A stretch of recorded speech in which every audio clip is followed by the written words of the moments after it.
নমস্কার, মিতার হেসেলে স্বাগত জানাচ্ছি সকলকে। আজ হেসেলে আমি 3টে দারুণ রান্না করেছি।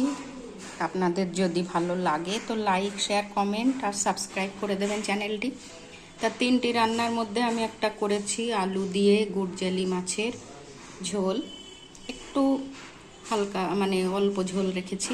এটা পেঁয়াজ, রসুন, আদা বাটা, ধনে জিরে গুঁড়ো, গরম মশলা গুঁড়ো দিয়ে করেছি, একটু টমেটো দিয়েছি।